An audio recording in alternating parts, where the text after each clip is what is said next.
I first met Baba in 1956 down at Myrtle Beach. I went down with the Washington Sufis, about a dozen of us. Ned had to stay home and work in the Justice Department. We went down late one night, and early the next morning we all rushed over to the center and waited around the little cabin by the lagoon. Andrew Muir stepped out and started to take a movie of us. At this point, we saw somebody advancing behind Andrew.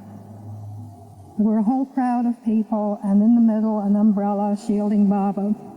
He came silently up the walk, right back of Andrew. We were all making signals and asking Andrew to get out of the way, but he continued to grind the camera.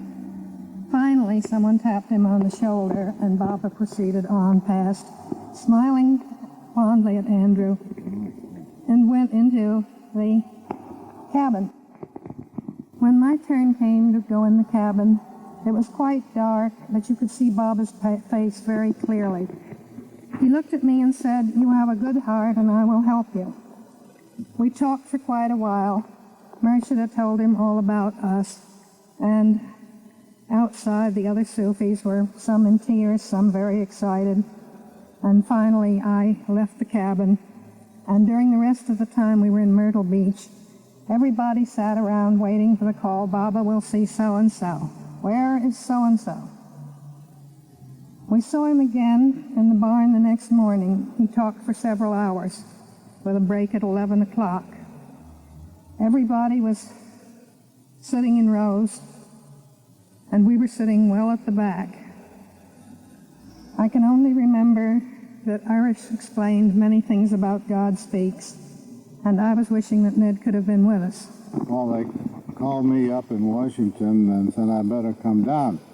So I thought I'd better come down last weekend to see what this Swami was doing with Dottie. So I arrived a Friday evening, and so happened that there were a lot of fireworks out over the ocean that evening. We didn't see them. Baba had been doing some lightning stuff.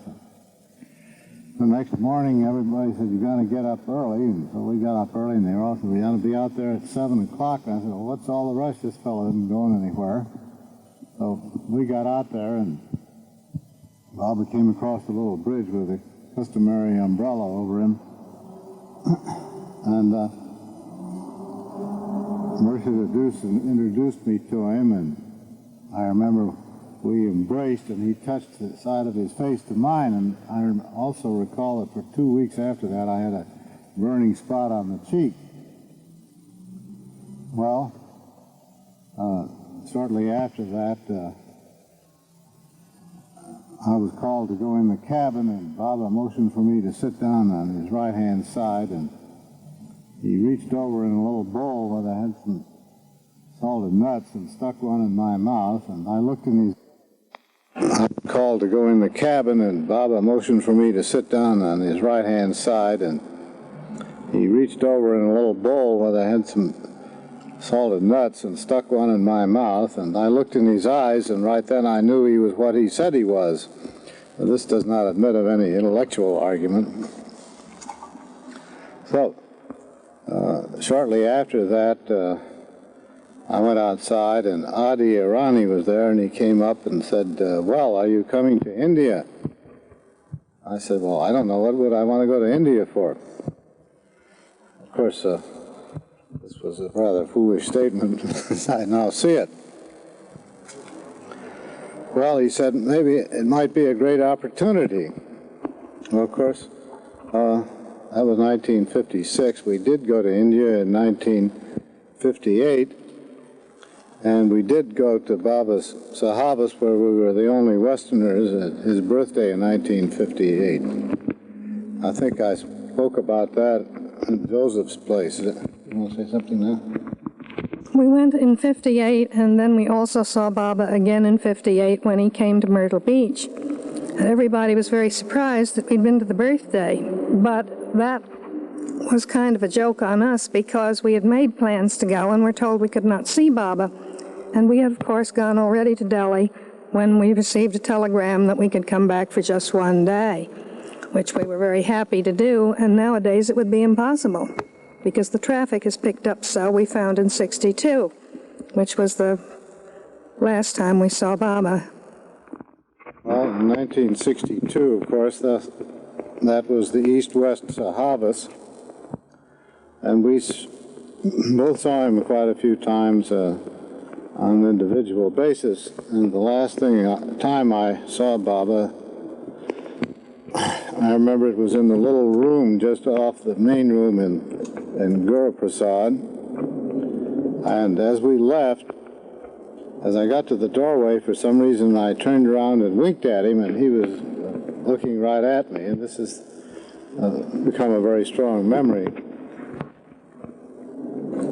I don't know that there are any other earth-shaking experiences that I can recount at the present time.